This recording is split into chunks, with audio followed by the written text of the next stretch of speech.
ఏంటి పిఠాపురం సిగరెట్టా? మా నాన్న ముందు అస్సలు నేను తాను. అదొకటే నువ్వు నాకు ఇచ్చే మర్యాద, బుద్ధి లేని గాడిదే. ఏంటి పిఠాపురం, నా మ్యారేజా? సిస్టర్ మ్యారేజ్ అయిపోయిన వెంటనే నా మ్యారేజ్ చేస్తారు ఫాదర్. నీ దరిద్ర ముఖానికి అదే తక్కువ. కడుపుకు అన్నం తింటున్నావా, గడ్డి తింటున్నావా? పిఠాపురం ఎక్కడికి? ఆయన క్షమాపణ చెప్పి తీసుకొస్తాను, వెళ్తున్నాను. పో. శుభం. అయ్యా లగ్న పత్రిక చదవమంటారా? చదవటానికే కదండి వచ్చింది, చదవండి సార్. నేను చదువుతాను పంతులు గారు. చదువమ్మా. స్వస్తి శ్రీ చంద్రమానేన శ్రీ బహుదాని నామ సంవత్సరం మార్గశిర శుద్ధ దశమి ఆదివారం ఉదయం 11:01 శ్రీ చంద్రకాంత్ గారి ఏకైక పుత్రిక శిరీషను చిరంజీవి సింధు మామగారైన శివాజీకి ఇచ్చి వివాహం చేయుటకు పెద్దలు నిశ్చయించిన శుభలగ్న పత్రిక. మంగళం మహత్.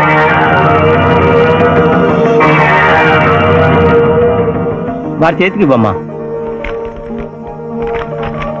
రారాములమ్మ, సమయానికి వచ్చావు. పెద్దదానివి, ముందు నువ్వు అక్షతలు వేయి.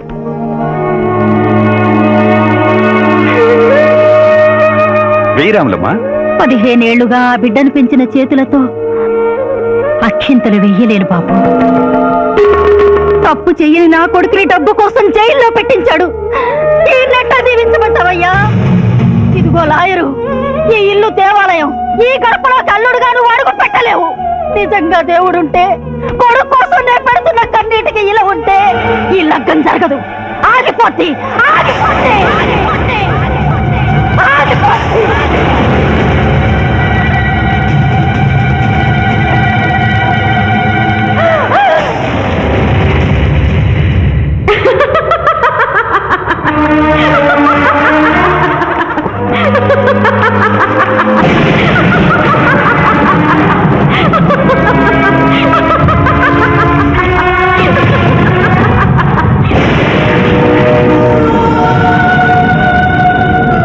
నా కళ్లకు గంతలు కట్టి నువ్వు నీలాంటి లాయర్లు ఇన్నాళ్లు నన్ను హింస పెట్టారు.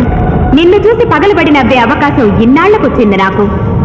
మానభంగం చేసిన వాళ్లను అమాయకులన్నావు, హత్యలు చేసిన వాళ్లను అపర గాంధీలన్నావు, ప్రేమికుల్ని విడదీశావు. ఎందుకు? డబ్బు కోసం. ఆ డబ్బు నువ్వు వాడుకున్న జీవితాల్లా మూలపడి మూలుగుతోంది. తిను, అన్నమెందుకు? ఆ డబ్బే తిను. నన్ను పిచ్చిదాన్ని చేసి కోర్టులో ఇష్టం వచ్చినట్టు వాదించినప్పుడు లేని భయం, బెంగ ఇప్పుడెందుకు వచ్చాయి? ప్రియురాలి ముందు ఒక పేదరాలు శపించిందనా? లగ్న పత్రిక మీద ఆమె కన్నీళ్లు పడి రాసిన లగ్నం చెరిగిపోతుందనా? నీకు ప్రియురాలు కావాలి, కానీ న్యాయం అక్కర్లేదా? న్యాయమే కావాలని తాపత్రయపడిన నా అక్కకు నువ్వు ఇచ్చిన వరమేమిటి? మరణం. తన రక్తంతో నీ పాతాలు కడిగింది. ఏం చేశావు ఆవిడకు నువ్వు? ధర్మం. నడి రోడ్డు మీద పిచ్చుకుక్కును కలిచోడు కలిసి చంపారు. అప్పుడు ఏమయ్యాయి? నల్లగుడ్డ చాటున నీ కళ్ళు గుడ్డిదని అయిపోయావా? ఈ దేశంలో ఉత్తర భారతం నుంచి దక్షిణ భారతం వరకు ఎంతమంది రాజకీయ నాయకులు మోసం చేయడం లేదు. వాళ్ళను కాపాడాలని చూసే న్యాయవాదులు ఎంతమంది లేరు? కాదని చెప్పు, చేతులు జోడిస్తాను. 3 అంచెల ప్రభుత్వాన్ని మేసే 3 కంచెలే రాజకీయం, చట్టం, న్యాయం.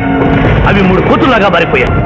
చెడు అనకు, చెడు వినకు, చెడు చూడకు అన్న 3 రీతుల్ని కోతులకు వదిలేసి చెప్పింది వినకు అంటుంది రాజకీయం. పెద్దవాడిని ఏవి అనకు అంటుంది చట్టం. ధర్మాన్ని చూడకు అంటుంది న్యాయం. ఈ నిజం తెలుసుకునే ఈ పద్ధతిలో బ్రతకాలను నిర్ణయించుకున్న నన్ను ప్రశ్నించే హక్కు నీకు లేదు. వెళ్ళు, వెళ్ళిపోయి ఇక్కడి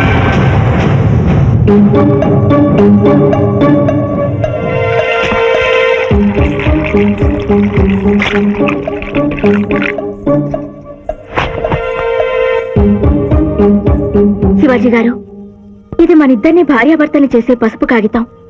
ఈ పసుపు కాగితానికి నా మెళ్ళో 3 ముళ్ళు వేయటానికి మధ్య ఒక పుణ్యకార్యం చేస్తానని మాట ఇమ్మని అడగడానికి వచ్చాను. నిరపరాధైన రాములమ్మ కొడుకుని విడుదల చేయించి మీరు నిజంగా మారారని నిరూపించుకోండి.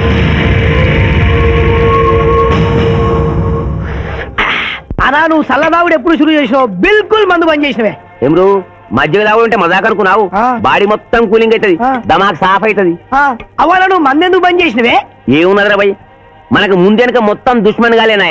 మందు జర్ర ఓవర్ ఇట్లా అనుకో, వెనక నుంచి ఎవడన్నా వేసేస్తే ఎవడో ఎందుకు నువ్వే వేసేస్తే? శివాజీ వెనక నుంచే కర్మ, ముందు నుంచే వేశాడు. ఏం భయ్యా లొల్లి? చెప్పే సకలు చెప్పు. నేను ప్రాసిక్యూషన్ వీక్ చేసి కేసు కొట్టేసేలా చేస్తానన్నా వినకుండా ఆ బాబ్జీ గారి మరదల మర్డర్ కేసు శివాజీకి ఇచ్చారు కదా, ఏం చేశాడు చూడండి. అరే దమాక్ దినాక్ బాయ్, పాయింట్ చెప్పు. ఆ మర్డర్ కేసులో అసలు ముద్దాయి నువ్వేనని కేసు తిరగదోడుతున్నారు. అట్టయితది పైసలు ఇచ్చినాం, పైసలు అయిపోయింది కదా. ఏటయ్యేది? మీ కేసు సుప్రీంకోర్టు దాకా తీసుకెళ్ళచ్చు. ఇది ఎక్కడ న్యాయం అయ్యా? న్యాయం ఎలా ఉండబట్టే మీరు ఎంపీ అయ్యారు. దాన్ని ఎందుకు తిడతారు? ఏం చేయాలో ఆలోచించండి. అరే గిదంతా నీ దిక్కేం చైంది నాయన.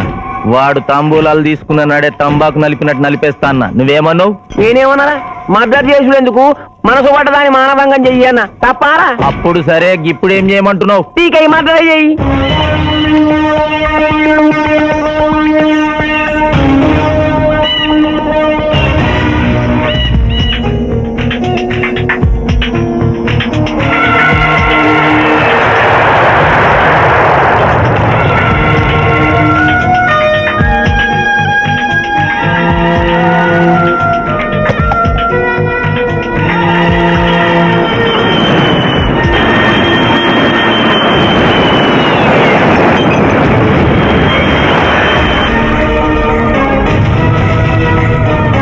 How is it?